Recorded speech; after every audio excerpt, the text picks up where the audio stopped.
Dear friends, आप देख रहे हैं सोल्यूशन 903 के जो ऑब्जेक्टिव टाइप क्वेश्चन है 1 मार्क्स क्वेश्चंस हैं उनके सॉल्यूशंस इसमें देखेंगे हम। तो चलिए स्टार्ट करते हैं और बाकी क्वेश्चंस के सॉल्यूशंस जो हैं इसी वीडियो के डिस्क्रिप्शन बॉक्स में जो आपके MPDLD की जो प्लेलिस्ट बना रखी है उसमें आपको मिल जाएगा। याद रखना है ये सारे सॉल्यूशंस जो हैं आपके NIOS के DLD एग्ज़ाम बुक से बने हुए हैं। तो आपके सिलेबस से अगर कोई क्वेश्चन मैच नहीं खाता या उसका आंसर मैच नहीं खाता तो प्लीज़ इसको कंफर्म ज़रूर करें और ध्यान रखें कि आपका सिलेबस और NIOS का जो सिलेबस है वो थोड़ा सा डिफरेंट है। तो आपको ये चीज़ ध्यान रखनी होगी ताकि आप सोल्यूशन में कोई गलती ना कर पाएँ। ये याद रखना है, आपके बहुत ही ज़्यादा फोर्स के बाद में मुझे ये सॉल्यूशंस जो है कंप्लीट करवाने पड़ रहे हैं। तो पहला जो सॉल्यूशन है यहाँ पर, वंचित बालकों की समस्या क्या है ये पूछा गया है। तो उनको असुरक्षा की अभाव जो भावना होती है, क्योंकि वो वंचित होते हैं, किसी न किसी चीज़ की कमी होती है उनके, तो असुरक्षा की भावना भी होती है और निम्न आकांक्षा स्तर भी होता है और आत्म प्रेम से पीड़ित भी वो होते हैं। तो उपरोक्त सभी जो है चौथा ऑप्शन इसमें आप करेक्ट कर लीजिएगा। अधिगम अक्षमता वाले बालकों की विशेषता है, तो उनकी विशेषता क्या है, पहला और दूसरा दोनों, तो तीसरा ऑप्शन इसमें करेक्ट हो जाएगा। पठन अयोग्यता का कारण क्या है, तो ये है वंशानुक्रम, ठीक है, हेरिडिटी जो है ये आएगा आपका। नेक्स्ट क्वेश्चन जो है आपका, पुरुषत्व का सकारात्मक पक्ष क्या है, तो परिवार के प्रति समर्पण, ठीक है, फर्स्ट ऑप्शन इसमें आपको करेक्ट करना है। इसके बाद में समूह भावना का विकास तीव्र गति से विद्यालय में होता है, समूह भावना का विकास। उसके बाद में अगर हम बात करें इसके इंग्लिश वर्जन की, तो इंग्लिश वर्जन में वही सेम आंसर है, बस मैंने टिक कर दिए हैं, आपके सामने है यहाँ पर, आप इसको देख सकते हैं। आगे बढ़ते हैं नेक्स्ट क्वेश्चन की तरफ। तो यहाँ पर जो है आपका दिए गए शब्दों में से सही उत्तर छांट करके आपको रिक्त स्थानों की पूर्ति करनी थी। तो पहले वाले में आ जाएगा प्रतिभाशाली बालक ब्रौद्धिक रूप से भिन्न बालक हैं। दूसरे में आ जाएगा बाल केंद्रित पाठ्यक्रम समावेशी पाठ्यक्रम है। तीसरा जो है ब्रेल लिपि का आविष्कार सन 1821 में हुआ था या हुआ है। उसके बाद में नारीवाद नारी सशक्तिकरण से संबंधित आंदोलन है। उसके बाद में ई में भरना है, शिक्षक की भूमिका विद्यालय में सुविधादाता की होनी चाहिए। तो ये जो आपको भरने थे ऊपर से ऑप्शन में, तो ये इसके सॉल्यूशन है, ठीक है। इसी तरह इंग्लिश मीडियम के लिए सेम उसी तरह से आपको वही चीज़ भरनी है जो हिंदी मीडियम के लिए भरा हुआ है, तो यहाँ पे लिखा हुआ है। इसके बाद आ जाते हैं हम थर्ड क्वेश्चन में। तो यहाँ पर एक वाक्य में आपको जो है उत्तर देना है। तो वंचित शब्द का अर्थ क्या है, जो किसी काम चीज़ या बात से अलग या अलग किया गया हो या दूर किया गया हो, तो वंचित शब्द का अर्थ हम इस तरह से लिख सकते हैं। दूसरा क्वेश्चन है समावेशी शिक्षा क्या है, तो समावेशी शिक्षा से आज से उस शिक्षा प्रणाली से है जिसमें एक सामान्य छात्र एक दिव्यांग छात्र के साथ विद्यालय में अधिकतर समय बिताता है, या फिर जो दिव्यांग छात्र है वो शिक्षा से वंचित ना रह जाएं, तो उसको ध्यान रखा जाता है, वो भी समावेशी शिक्षा कहलाती है। अलग अलग बुक की अलग अलग डेफिनेशंस भी हैं। उसके बाद में लेखन संबंधी अयोग्यता किसे कहते हैं, तीसरा क्वेश्चन है। तो तीसरे क्वेश्चन का आंसर है, लेखन संबंधी अयोग्यता एक विकार है जो आमतौर पर तब प्रकट होता है जब बच्चे पहली बार लिखना सीख रहे होते हैं।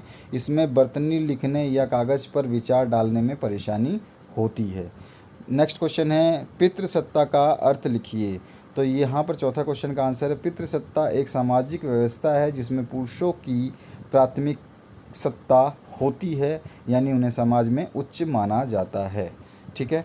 इसके बाद में नेक्स्ट जो क्वेश्चन है पांचवा, इसमें पूछा गया लिंग उत्पीड़न क्या है। तो यह एक प्रकार का यौन उत्पीड़न है। यह यौन सहयोग के उद्देश्य से मौखिक और अशाब्दिक व्यवहार की एक विस्तृत श्रृंखला को संदर्भित करता है और यह एक लिंग के सदस्यों के बारे में अपमानजनक, शत्रुतापूर्ण और अपमानजनक व्यवहार को प्रकट करता है। तो ये हो गए आपके NIOS की बुक से जो है सॉल्यूशन मैं बता रहा हूँ। ध्यान रखना है आपको, MPDLD की बुक से सॉल्यूशंस नहीं हैं। मैं जहाँ पे हूँ वहाँ पर ये बुक आपकी अवेलेबल नहीं है, मैं आउट ऑफ स्टेशन हूँ और उसकी वजह से आपको जो है ये सॉल्यूशंस मैं वहाँ से प्रोवाइड कर रहा हूँ। जेंडर की कोई एक परिभाषा लिखिए। तो यहाँ पर है, जेंडर महिलाओं पुरुषों लड़कियों लड़कों की विशेषताओं को संदर्भित करता है जो सामाजिक रूप से उनमें अंतर को दर्शाता है, ठीक है। जेंडर को हम इस तरह से डिफाइन कर सकते हैं। उसके बाद पांचवा क्वेश्चन है बेटी बचाओ बेटी पढ़ाओ से क्या तात्पर्य है। तो ये हरियाणा में जानते हो ये लागू किया गया था। तो इसको क्या है, इसको हम लिख सकते हैं बेटी बचाओ बेटी पढ़ाओ का मतलब शिशु लिंग अनुपात में कमी को रोकना और लिंग आधारित भेदभाव को दूर कर बालिकाओं को शिक्षा प्रदान करना और उनकी भागीदारी को सक्षम बनाना है। उसके बाद में आ जाते हैं नेक्स्ट क्वेश्चन में। छठा क्वेश्चन है शारीरिक रूप से भिन्न बालकों के प्रकार आपको लिखने हैं। तो टाइप्स लिखने हैं फिजिकली डिफरेंट चिल्ड्रन के। तो ये पूरा कंप्लीट मेरे को थोड़ा सा इसमें डाउट था कि ये एक्चुअल में पूछना क्या चाहता है, क्योंकि इसमें ये नहीं समझ में आ रहा। फिजिकली डिफरेंट चिल्ड्रन जो है हर तरह के होते हैं, जिन्हों शारीरिक रूप से बचपन से ही जो जन्मजात होते हैं उनके बारे में पूछा जा रहा है क्वेश्चन, या जो एक्सीडेंटली होते हैं उनके बारे में पूछा जाता है, या फिर जो ये पूछ रहा है क्वेश्चन ये किसी बीमारी के कारण कोई फिज़िकली हैंडीकैप्ड हुआ है, शारीरिक रूप से विकलांग हुआ है, उसके बारे में। तो इसमें मेरे को डाउट था इसलिए मैंने इसको छोड़ दिया। आप इसको अपने हिसाब से लिख सकते हैं।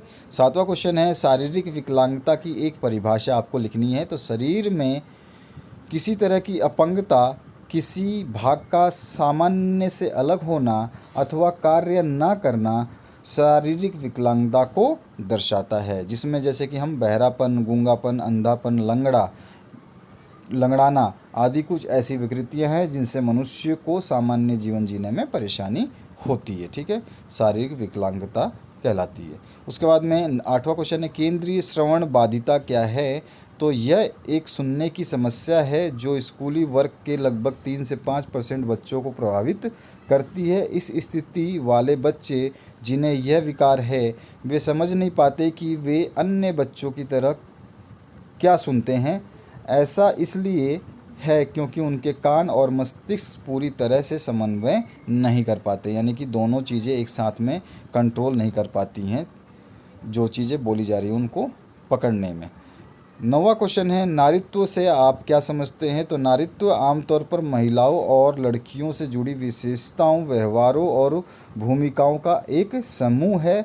नारीत्व को बड़े पैमाने पर सामाजिक रूप से निर्मित माना जाता है। ठीक है, इसके बाद में आते हैं हम नेक्स्ट क्वेश्चन की तरफ। 10वां क्वेश्चन जो है आपका पूछा गया, जो स्टूडेंट इस क्वेश्चन पेपर के बाकी बचे हुए क्वेश्चंस देखना चाहते हैं, जिनके एग्ज़ाम नहीं हो रहे हैं, उनके लिए मैं बता रहा हूं। बाकी जो सॉल्यूशंस थे मैंने प्रोवाइड कर दिए। फटाफट मैं इस क्वेश्चन पेपर को कंप्लीट करना चाहता हूं। तो ये 10वां जो क्वेश्चन है, आपके जितने भी सॉल्यूशंस हैं वो धीरे धीरे अपलोड हो रहे हैं और जल्द से जल्द ये अपलोड कर दिए जाएंगे आपके सबमिशन से पहले। 10वां क्वेश्चन जो है आपका, इसमें पुरुष प्रधान समाज को समझाइए, ये आपका है क्वेश्चन। और इसमें पार्ट में जो आया है दूसरा, विशिष्ट बालकों की विशेषताएं आपको लिखनी है। तो दोनों में से आपको कोई एक करना होता है। 11वां है समावेशी पाठ्यक्रम के कोई 2 सिद्धांतों का आपको वर्णन करना है। और ऑप्शन में विभिन्न श्रमिकों के बालकों की समस्याएं बतानी है।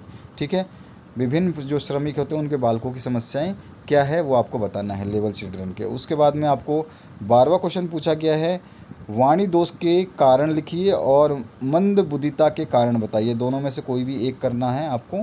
13वां जो क्वेश्चन है इसमें पूछा गया है आपको लिंग असमानता के उत्तरवादी सिद्धांत को आपको उदारतावादी सिद्धांत को आपको समझाना है। ठीक है, और ऑप्शन में है लिंग उत्पीड़न के उग्र नारीवादी सिद्धांत को आपको समझाना है। नेक्स्ट जो क्वेश्चन है वो है पठन अयोग्यता के कारण का वर्णन करना है आपको। और ऑप्शन में है मानसिक रूप से पिछड़े बालकों का वर्गीकरण आपको करना है। उसके बाद में आ जाते हैं 15वें क्वेश्चन पे। 15वां क्वेश्चन है मंद बुद्धि बालकों की पहचान की विधियां आपको बतानी है कि मंद बुद्धि है ये कैसे पहचान करेंगे। और ऑप्शन में है धीमी गति से सीखने वाले बालकों की विशेषताएं आपको बतानी हैं कि उनकी क्या क्या विशेषताएं होती हैं। 16वां क्वेश्चन है नारीत्व की विशेषताओं का वर्णन आपको करना है। और ऑप्शन में है पितृसत्ता के नकारात्मक पक्षों का वर्णन आपको करना है। उसके बाद में 17वां क्वेश्चन है जो औपचारिक शिक्षा के पाठ्यक्रम में लिंग भेद को समझाना है आपको।